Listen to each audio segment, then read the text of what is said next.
Hello and welcome to this week's special edition of NCBA's Cattleman to Cattleman. I'm Kevin Ochsner. Thanks for joining us. This week, we're taking a look back at some of our favorite stories from New Holland agriculture. Let's head out into the field to hear more from the experts.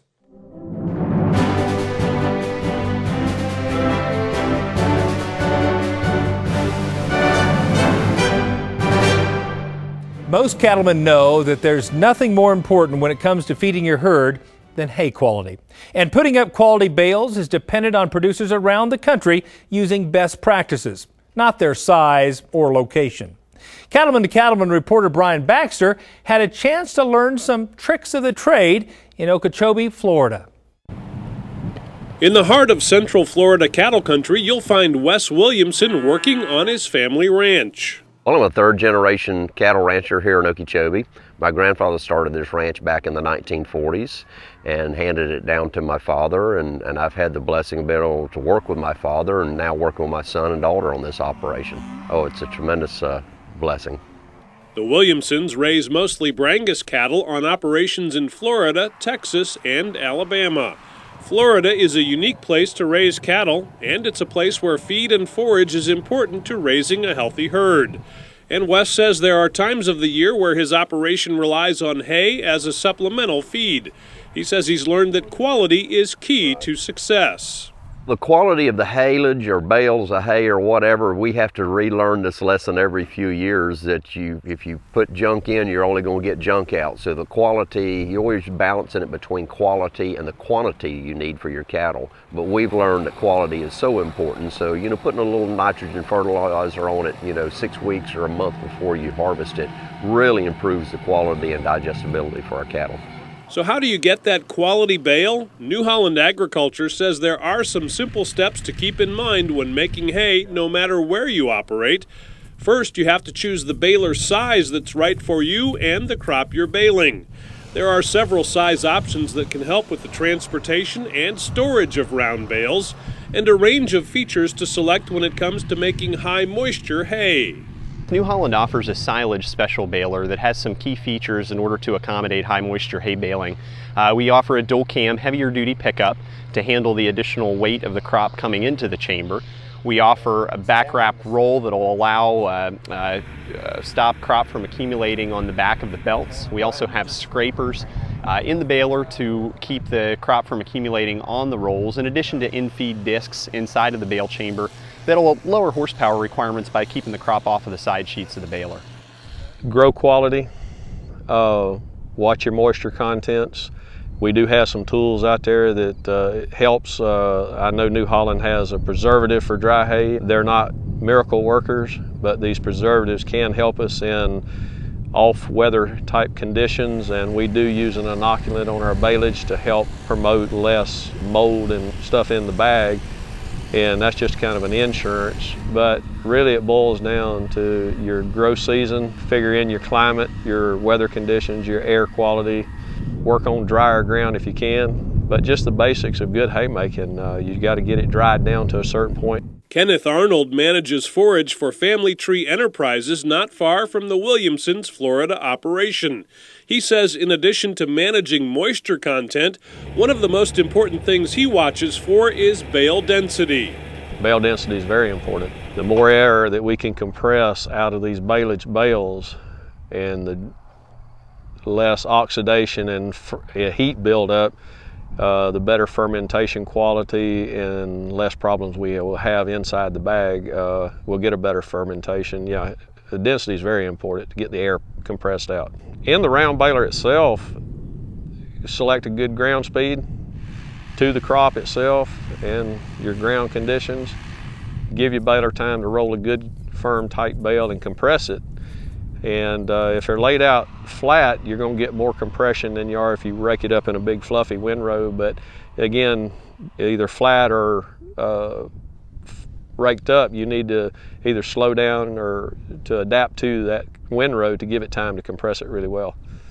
And just pay attention. Keep your eye on your monitor and keep your eye on your baler and let her do its job. Patience again. That patience, New Holland says, can be important to increasing your bottom line and the quality of your hay. We're proud to have one of the densest bales in the industry, and the reason that we're very passionate about creating a dense bale is all related to hay storage.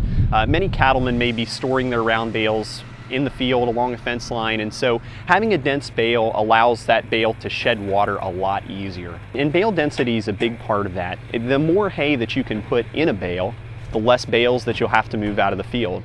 So there's a lot of fuel savings to consider by checking your bale density and knowing how to set that and monitor it.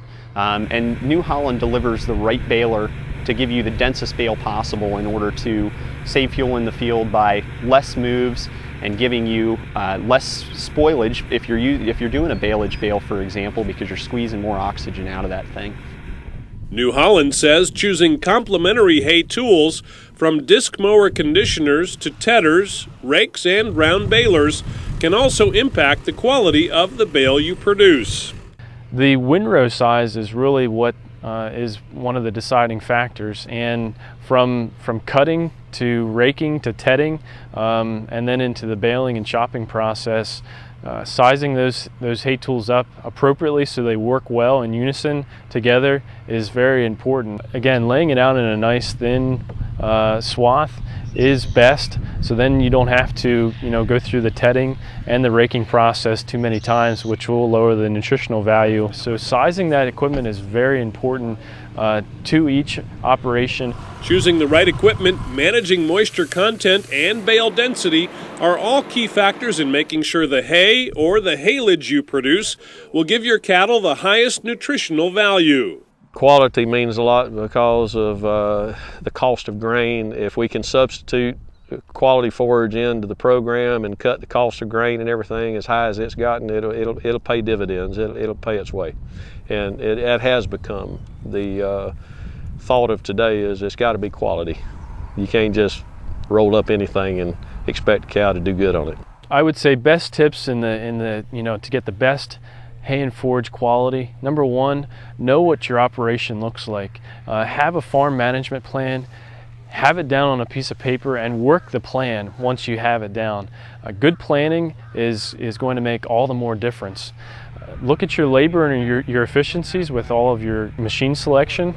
Sizing up the equipment that's correct for your operation is very important to the process. And also making sure that you know what your surroundings are like. The weather plays a very important role in the haymaking process, and to achieve that quality hay and to retain the nutritional value and the sugars and starches that really make an impact in the cattle and the livestock operation is very important when considering hay and forage quality.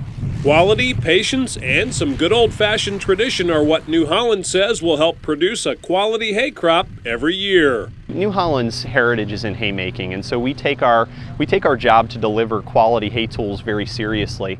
And as hay prices continue to climb, we understand that cattlemen are relying more and more on hay crops in order to deliver that average daily gain and the body traits that they want on their cattle when they're going to either the market or going to the feedlot. So our equipment is made to be reliable and convenient, so they're able to maintenance the machines very easily, and they're able to stay in the field and get the hay made while the sun's shining and can beat the weather. Wes Williamson is relying on that New Holland expertise to deliver quality hay and forage to his cattle. This will help him continue to manage his family's operation into the next generation. Oh, I am just so blessed to be here. God's allowed me and my family to be stewards of a small piece of his land and to care after a few of his cattle. And I just love it. It's just something I wake up every morning and I look forward to my job, and it's just a tremendous blessing. Reporting from Okeechobee, Florida, I'm Brian Baxter for NCBA's Cattleman to Cattleman.